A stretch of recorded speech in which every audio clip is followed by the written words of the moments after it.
Une tentative de record du monde également avec un cerf-volant en altitude. Pour le moment, le record à battre est à 9740 mètres, soit presque 10 km. Et l'association Hockey Mistral a décidé de s'attaquer au sujet avec normalement un espoir de monter jusqu'à 13 000 mètres. Pour mettre cette opération en place, c'était un petit peu long parce qu'au niveau de la direction générale de l'aviation civile et du haut commandement militaire, on a dû réserver une zone technique. Et pour cela, il y a près de 10 compagnies nationales, internationales et militaires qui ont une interdiction totale de pénétrer dans la zone qui va être occupée aujourd'hui. C'est une radio-balise qu'on va installer juste dessous le cerf-volant de tête, qui va permettre à la détection de l'aéroport de pouvoir avoir l'écho sonde, de manière à pouvoir avoir exactement l'altitude du cerf-volant. Objectif 13 000 n'est pas un nouveau sommet pour les amateurs de performance verticale. Le cerf-volant a aussi son Everest, son sommet à dépasser pour le sport et la beauté du geste. Depuis 1919, malgré les technologies modernes et les nouveaux matériaux, le cap des 9740 mètres n'a jamais été dépassé. Attention, tire par là-bas, tire par là-bas. Gaël, tu croises.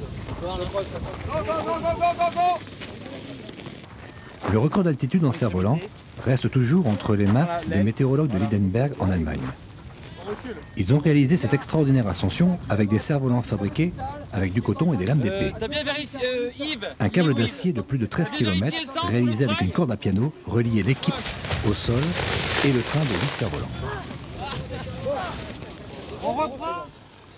L'altitude de 13 000 mètres correspond à la limite de la tropopause à la verticale du Cap d'Agde au mois d'avril.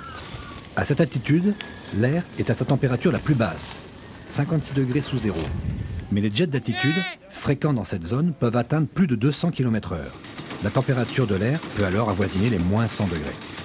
À ces températures, les câbles en Kevlar et le carbone cassent comme du verre et la toile synthétique devient aussi fragile que le papier de soie.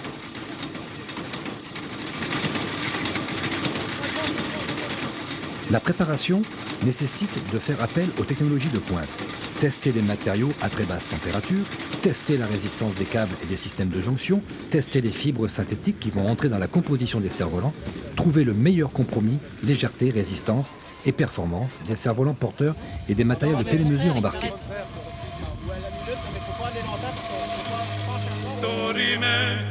Ça va bien les copains, je vais faire accélérer en arrière.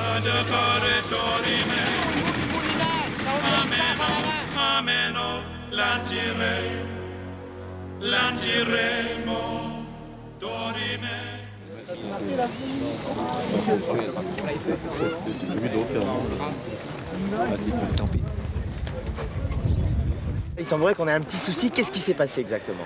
Alors, je ne peux pas encore vous donner d'explication parce que le câble de retenue vient de céder à une distance située entre 11 et 12 km. Ça, c'est la taille du câble au moment où il y a eu rupture. Voilà, c'est la longueur du câble qui avait été déroulée. Ben d'un seul coup, on a vu la corde qui est tombée, et plus rien, et les cerfs-volants, ceux qu'on apercevait à peine, sont tombés sur le sol. Puis les autres, de toute façon, on les voit plus, donc on ne sait pas ce qui se passe. On ne sait pas. On est dans l'inconnu, c'est la 4e dimension. Le trou noir. Tant pis, hein. Voilà, il va falloir recommencer.